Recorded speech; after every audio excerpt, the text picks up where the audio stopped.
Yo teman-teman semua, selamat datang kembali di channel aku Edward Bagas. Dan ketemu lagi bersama aku Edward. Dan di video kali ini seperti biasanya aku bakal bikin video tentang Pit Paint. Jadi tentang proses pembuatan ilustrasiku dan beserta penjelasannya. Jadi aku bakal jelasin. Jadi kalian nonton sambil dengerin aku jelasin gitu.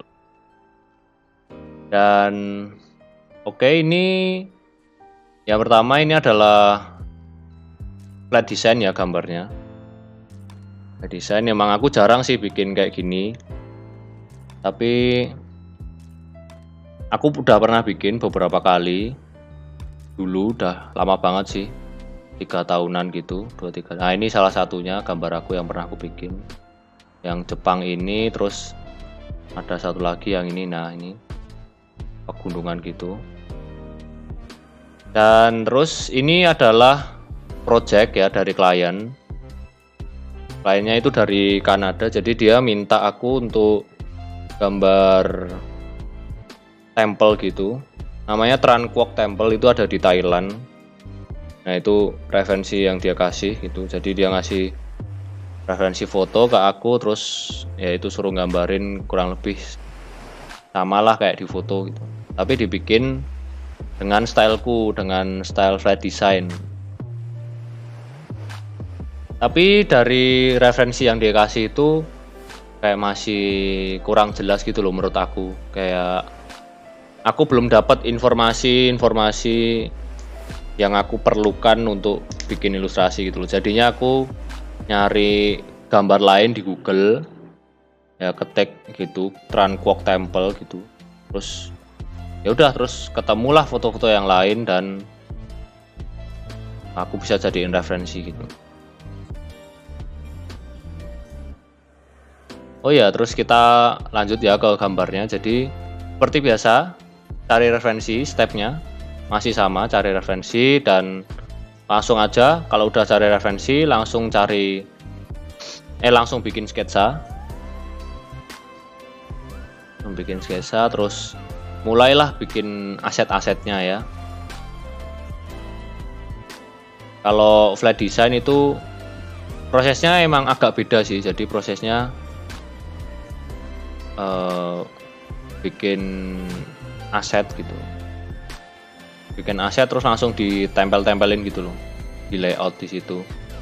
Jadi nggak ada sketsa mentah gitu loh, dibikin di kertas atau di Photoshop gitu.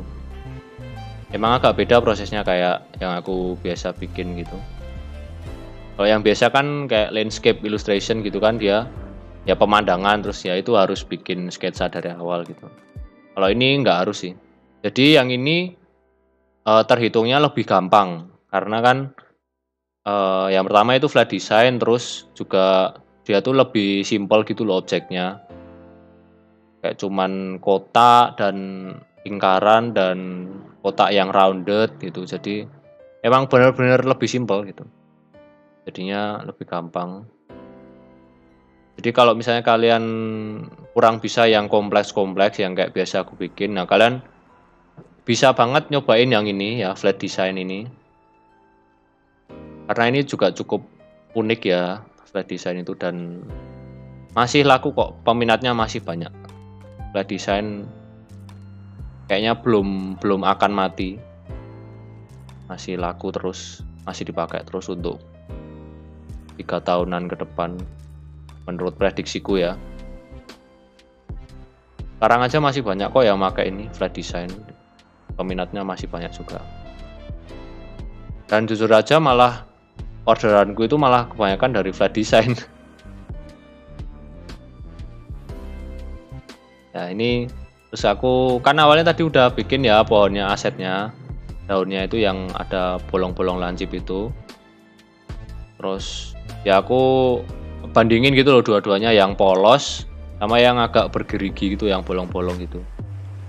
Karena kan ini kan pohon palma ya, pohon palma kan ya harusnya ada geriginya dong, ya kan, segitiga gitu.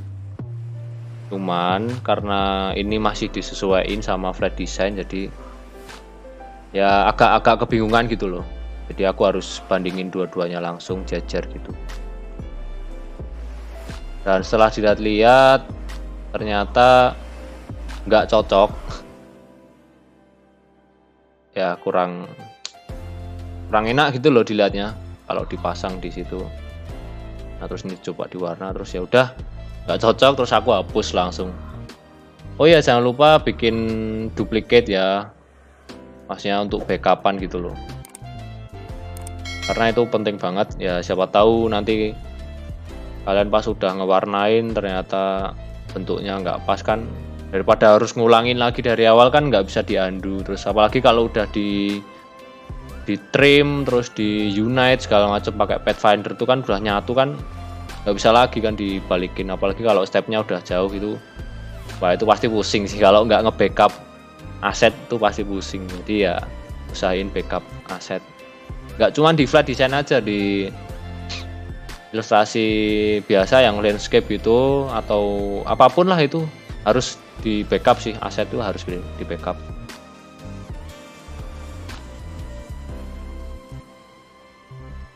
Nah, oh ya sebelumnya aku mau ngingetin dulu kalau ini di video ini bakal lebih banyak zoom in zoom outnya ya, karena kan aku harus nyamain sama foto aslinya, jadi sama referensinya itu harus sama.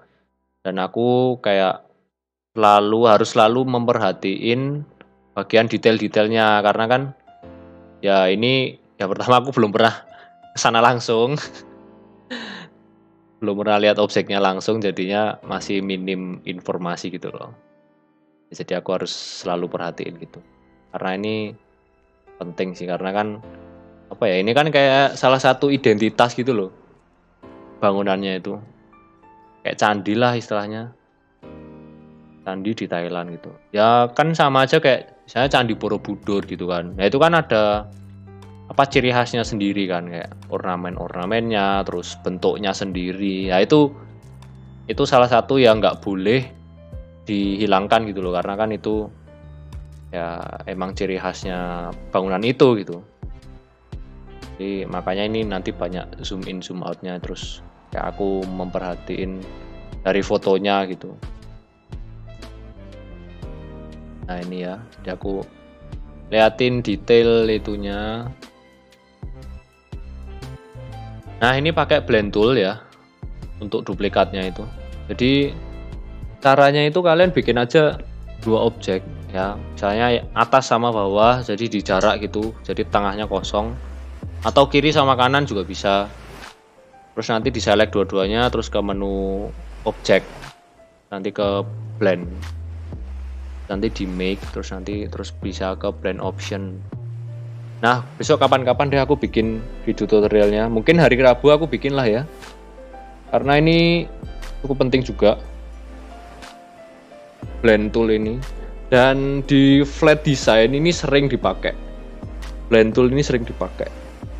Dan terutama di video ini ya, aku di video ini selalu pakai blend tool sih, karena banyak objek-objek yang diduplikat terus dan butuh duplikat banyak gitu loh kan, nggak mungkin harus ngeduplikat satu-satu kan ya. Dan enaknya blend tool itu langsung gitu loh dia tuh, dan itu bisa diatur jumlahnya, terus juga ya otomatis gitu loh jaraknya, itu jarak per objeknya itu dia udah ngatur otomatis, jadi kita nggak usah ribet-ribet ngatur gitu. Itu enak banget sih sumpah, jujur sangat memudahkan banget.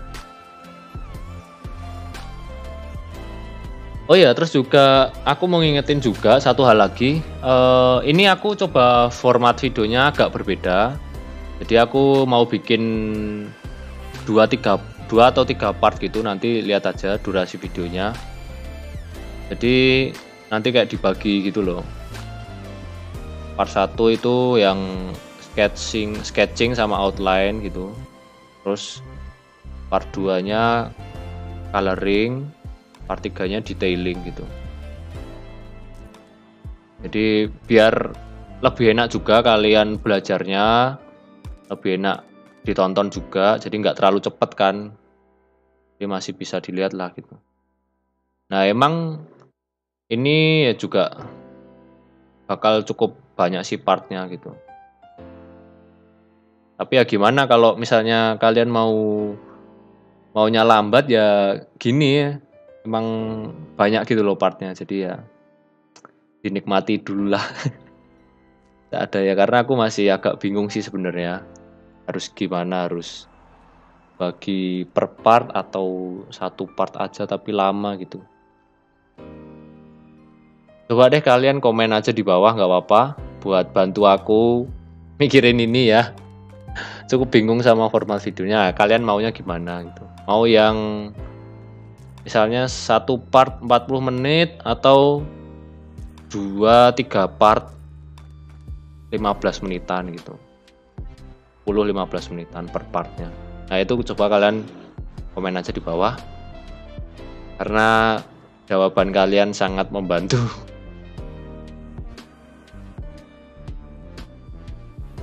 Oh iya, terus di sini juga banyak pakai duplicate ya. Sama reflect tool. Reflect tool itu untuk ngeflip objek ya. Nah, kalau kalian penasaran soal reflect tool, kalian bisa cek di videoku yang ini di kanan atas nih, kalian bisa klik. Nah, itu udah ada tutorialnya tentang reflect tool. Jadi kenapa aku kasih tahu, kayak sering kasih tahu gitu ya, kayak coba klik yang ini, coba klik yang ini. Karena kalau yang hari Jumat itu, yang video tentang speed paint itu emang khusus buat proses aku bikin ilustrasinya, bukan tool cara pakai tool ini gitu. Nah, kalau misalnya kalian mau belajar itu, kalian bisa klik playlistku yang ini, namanya Mengenal Adobe Illustrator. Di situ ada penjelasannya tiap tool aku yang pakai. Semua aku udah jelasin di situ. Ada pen tool, brush tool, gradient tool, terus shape builder tool, itu semua ada pokoknya. Nah, itu kalian bisa cek aja di situ. Di situ aku jelasin satu-satu gitu loh. Dan itu jelasinnya detail dari cara penggunaannya, terus cara pengaplikasiannya, terus dan tips and triknya biar cepat gitu, ada semua di situ. Jadi kalian cek aja di situ ya. Ya, kembali lagi ke proses gambarnya. Ini cuman duplikat aja. Terus kalau mau ngecilin juga ini pakai alt ya. Jadi misalnya mau ngecilin yang bagian atas sama bawah itu pakai alt. Terus di drag aja gitu. Nanti otomatis tarik semua atas bawahnya. Yang kiri kanan juga sama. Kayak alt gitu. Terus kalau misalnya mau gedein gitu, bukan narik ya, mau gedein itu klik yang bagian ujung, yang pojokan itu, yang sudut 45 derajat itu. Nah, itu kalian tarik terus sambil mencet shift gitu, biar proporsional.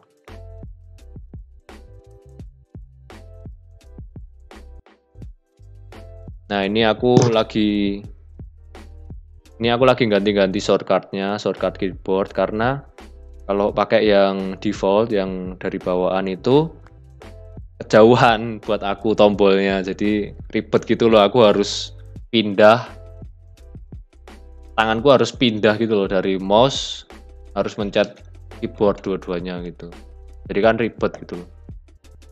Itu cukup mengganggu prosesku, jadi aku custom sendiri shortcutnya. Ya mungkin aku bakal bikin juga tutorialnya soal ini, kayak custom keyboard itu, karena cukup perlu ya. Karena tuh juga ada beberapa tool yang nggak ada keyboardnya, nggak ada keyboard shortcutnya. Kayak contohnya shear tool itu. Shear tool tuh untuk miringin perspektif gitu, perspektif objek. Itu cukup sering aku pakai, dan itu kalau dari bawaan AI-nya nggak ada shortcutnya, jadi harus bikin. Tapi gampang kok bikinnya, tinggal setting aja sih.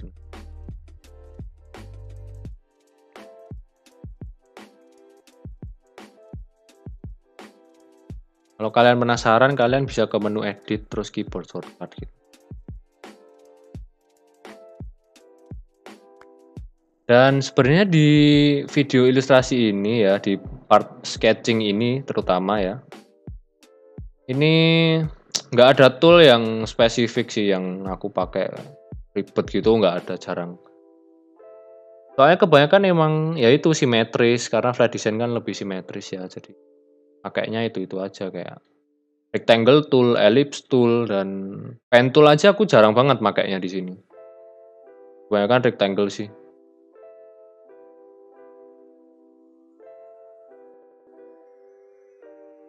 Untuk yang bikin atapnya tadi juga pakai pen tool juga sih. Cuman bikin segitiga terus dilengkungin. Ngelengkunginnya pakai shift tanda lengkung-lengkung dulu yang sebelahnya angka 1 di keyboard kalian. Ya itu.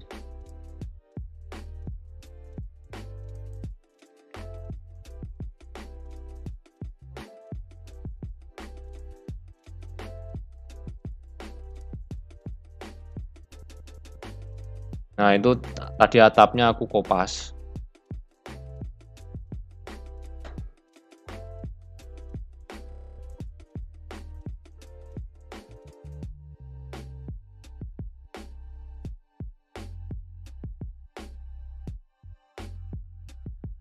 Jadi yang atapnya itu tadi aku tracing dari gambar aku sebelumnya yang pernah aku bikin itu. Terus ya udah, terus aku tinggal tracing aja, terus aku pasang di situ gitu. Terus tapi aku masih sesuaiin lagi bentuknya karena ya aku samain. Nah, ini aku lagi bikin yang bangunan kuning tadi loh. Jadi di sini aku kebanyakan emang bikin objeknya itu di sebelah gambarnya, di sebelah foto. Jadi biar sama gitu loh, juga biar enak kan. Kayak aku sambil lihat referensi terus aku gambar di sebelahnya, itu kan cukup mempercepat kerjaan juga. Biar nggak kejauhan, zoom in zoom outnya, gesernya juga nggak ribet. Jadi biar sama juga kayak di referensi. Ini lagi bikin tuh gapuranya itu. Nah, ini pakai pen tool dilengkungin gitu, terus ya ujungnya kotak, terus ditumpuin itu lingkaran gitu. Ellipse tool ya.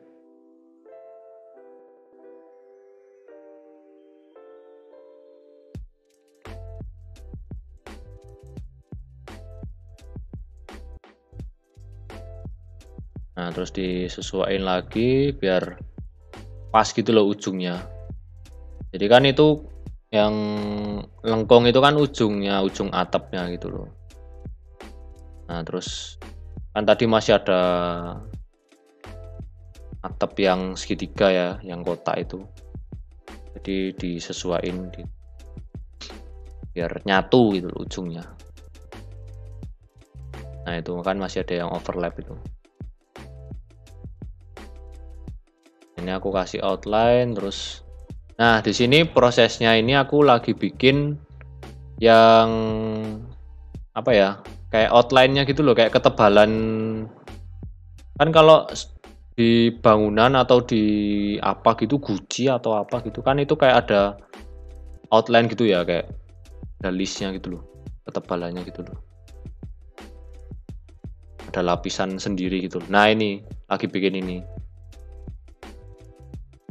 Karena kan biar cepet juga nanti pas coloring ya. Sebenarnya ini proses untuk pas coloring nanti sih, cuma aku mau langsung kerjain aja karena ya ini cukup ribet ya. Aku tahu ini sebenarnya ini yang paling ribet karena kayak harus ngepasin itu kan, kalian bisa lihat tuh di bawah itu yang lagi aku benerin tuh dia nggak pas gitu loh, ada yang kelewat gitu. Nah, itu harus ngepasin itu, terus juga harus dilihat biar garisnya itu konsisten, biar nggak tebal tipis gitu loh, jadi semuanya tebelnya sama gitu. Nah, itu susahnya di situ. Jujur ya, aku cukup kesusahan sih, cukup lama juga ngerjain di sini, kayak gemes sendiri tuh. Waduh, ini susah banget nih, gimana ini biar sama ini. Tapi ya nggak apa-apa, namanya juga kerjaan. Namanya juga perjuangan. Harus niat, harus niat. Nggak cuman kerjaan sih ya. Kalau bisa apa-apalah, kegiatan apapun ya harus niat lah. Jangan setengah-setengah. Kan usaha kita sesuai dengan hasil yang kita dapetin ya. Jadi kalau misalnya usaha kalian setengah-setengah ya hasilnya juga bakal setengah-setengah. Wih, mantap nggak tuh? Quotes of the day. Edward Teguh.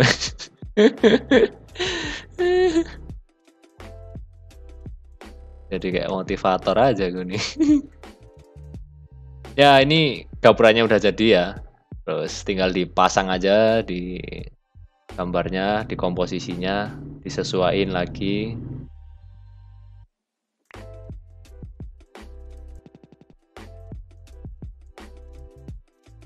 Ya mungkin banyak dari kalian yang bingung kayak kenapa sih gambar itu kalau kita gambar atau kalau orang gambar harus zoom in zoom out terus gitu kan pusing liatnya gitu.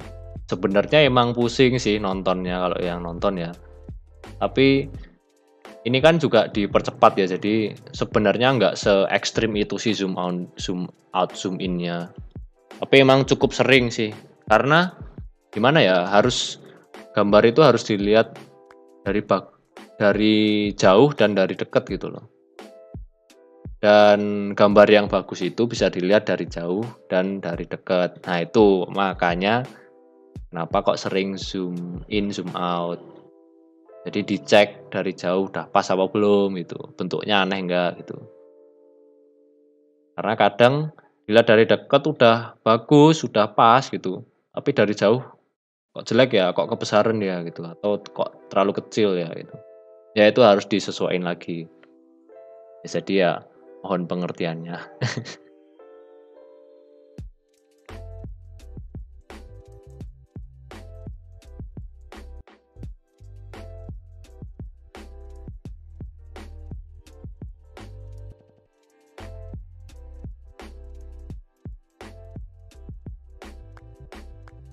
Nah itu tinggal duplikat aja.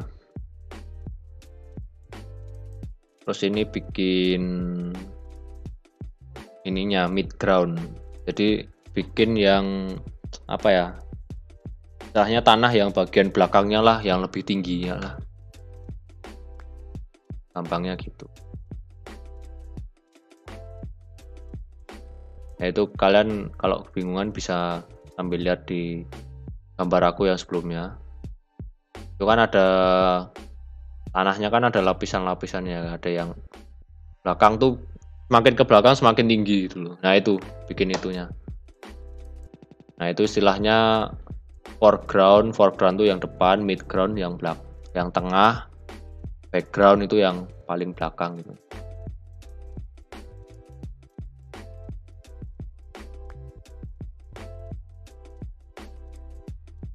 Kalau kalian kebingungan besok deh kapan-kapan aku jelasin soal itu karena itu cukup penting juga untuk proses pembuatan ilustrasi ya, terutama landscape gitu, ilustrasi pemandangan atau ya apapun sih sebenarnya, ilustrasi apapun sih, gak cuma pemandangan aja sih, penting sih itu.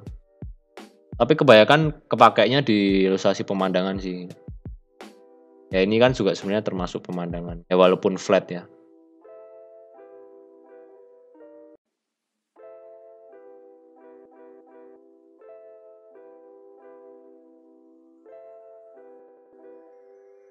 Dan di sini cukup lama sih sebenarnya bikinnya sketsanya ini karena ya emang yang pertama kliennya minta yang detail, pengennya yang detail dan ya udah terus lama di detailingnya itu loh.